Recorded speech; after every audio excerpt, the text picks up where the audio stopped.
10월 13일 월요일. 무료로 칭찬을 드려요. 미국 일리노이주에 사는 9살 리선 와고가 매일 아침 자신의 집 앞에 무료로 칭찬을 드려요라고 쓰인 팻말을 펴놓고 사람들이 지나가기를 기다립니다. 사람들이 궁금해하며 다가오면 이선은 먼저 그들이 하루를 어떻게 보내는지 물어보고 그 다음 그들과 관련한 칭찬을 해준다고 합니다. 이선이 이러한 활동을 하게 된 계기는 최근 읽은 소설의 등장인물들이 집 앞을 지나가는 사람들을 욕하며 나쁘게 대하는 것을 보고 나라면 다르게 할 것 같은데? 라고 생각했기 때문입니다. 이웃들은 점점 이선의 활동에 주목하기 시작했고 방문객이 늘어 지금까지 약 60명에게 칭찬을 해주었습니다. 누군가에게 건네는 작은 칭찬과 격려는 단순한 말이 아니라 하나님의 사랑을 전하는 씨앗이 될 수 있습니다. 우리의 일상 속에서 따뜻한 말 한마디, 작은 친절 하나가 이웃의 마음을 밝히고 주님의 사랑을 드러내는 통로가 됩니다. 그러므로 오늘도 우리에게 주어진 자리에서 칭찬과 격려의 언어로 하나님 나라를 넓혀가는 삶을 살아야 하겠습니다. 오늘의 말씀. 선한 말은 꿀송이 같아서 마음에 달고 뼈에 양약이 되느니라. 오늘의 만나. 작은 친절과 따뜻한 말 한마디가 누군가에게는 하루를 밝히는 큰 선물이 될 수 있습니다.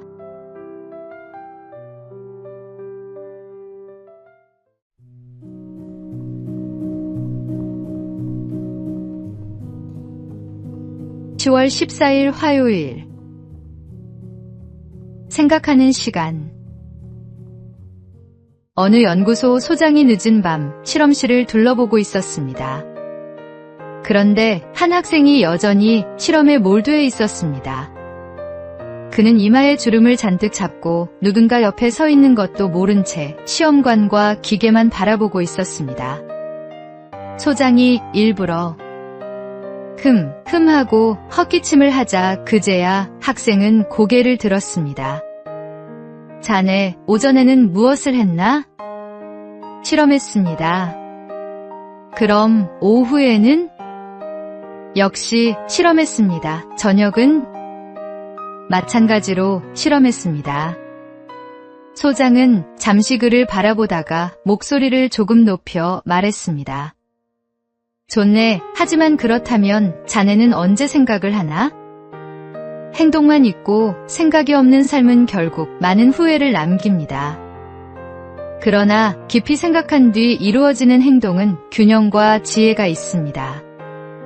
신앙의 길도 마찬가지입니다. 우리의 말과 행동은 반드시 하나님의 말씀에 비추어 생각한 후에 이루어져야 합니다. 성경 속에서 방향을 점검하지 않은 채 움직이면 열심히 있어도 헛돌 수 있습니다. 오늘의 말씀. 이 모든 일에 전심전력하여 너의 성숙함을 모든 사람에게 나타나게 하라. 오늘의 만나. 바쁜 일상 속에서도 잠시 멈추어 말씀 안에서 생각을 정리하는 지혜로운 삶을 살아가십시오.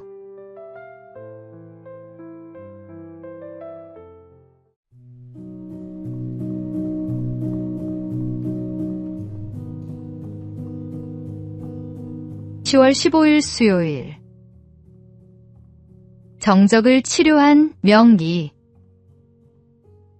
조선시대 효종수종 때의 명의이자 우의정을 지낸 허목과 당대의 대학자 송시열은 서로 다른 당파에 속해 원수처럼 지내던 정적이었습니다. 그러나 어느 날 송시열이 중병에 걸리게 되었습니다. 그는 이렇게 말했습니다. 정적이지만 내 병을 고칠 이는 허목밖에 없다. 사람을 보내자 허목은 미소를 지으며 처방을 써주었습니다. 그런데 약재에는 극약이 섞여 있었습니다. 주위 사람들은 허목이 원수를 죽이려는 것 아니냐 하며 수군거렸습니다. 그러나 송시열은 흔들림 없이 말했습니다. 허목이 내게 해를 끼치게 할 리 없다. 그대로 하라. 결국 송시열은 병이 나았고 두 사람은 서로의 넓은 도량에 감탄하며 존중을 회복했습니다. 신앙생활 속에서도 우리는 성향과 생각의 차이로 쉽게 갈라지고 반목할 때가 있습니다. 그러나 그리스도 안에서 우리는 이미 한 몸입니다. 정적이었던 허목과 송시열이 서로를 신뢰하고 존중했던 것처럼 우리도 신념과 감정을 넘어 어려움에 처한 형제를 도와야 합니다. 교회는 갈라질 수 없습니다. 하나님 안에서 우리는 한 지체요, 한 가족입니다.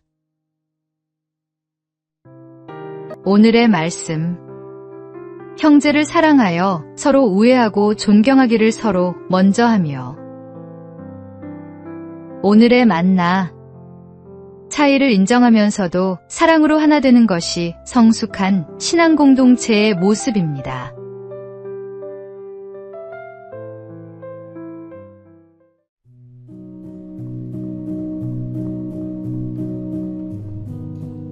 (10월 16일) 목요일.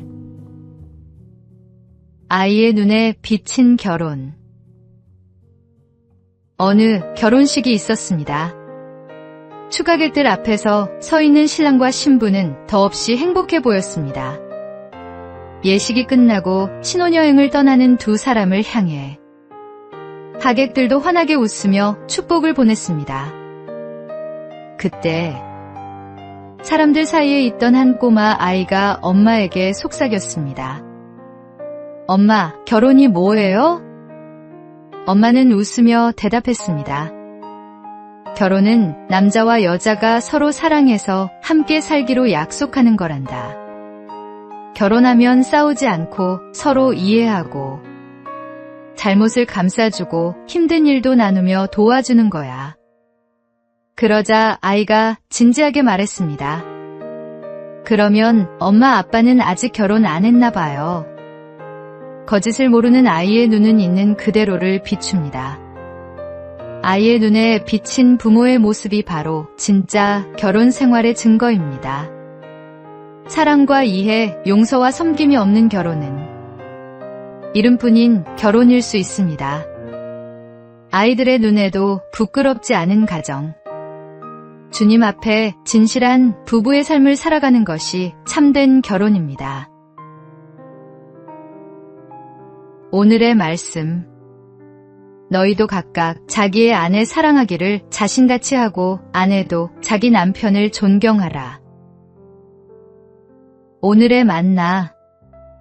자녀들이 보고 배울 수 있는 진정한 사랑의 모델이 되는 가정을 세워가시기 바랍니다.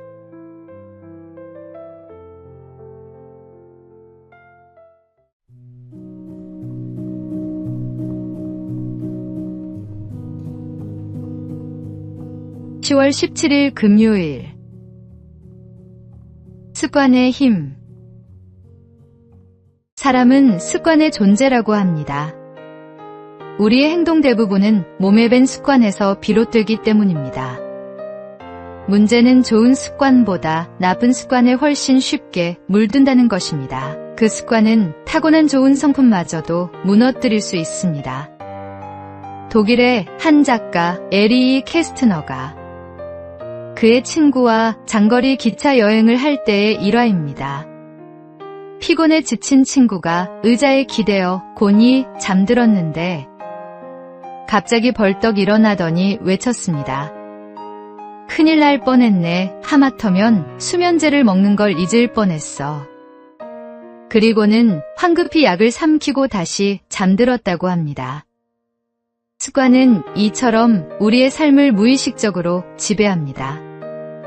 손찌검하는 습관, 거친 언어를 사용하는 습관, 남을 쉽게 판단하는 습관은 자신뿐 아니라 주변까지도 상처 입힙니다.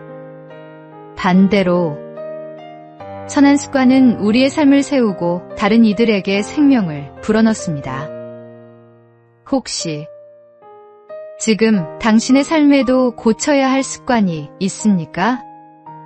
그렇다면 오늘이 바로 변화의 날입니다.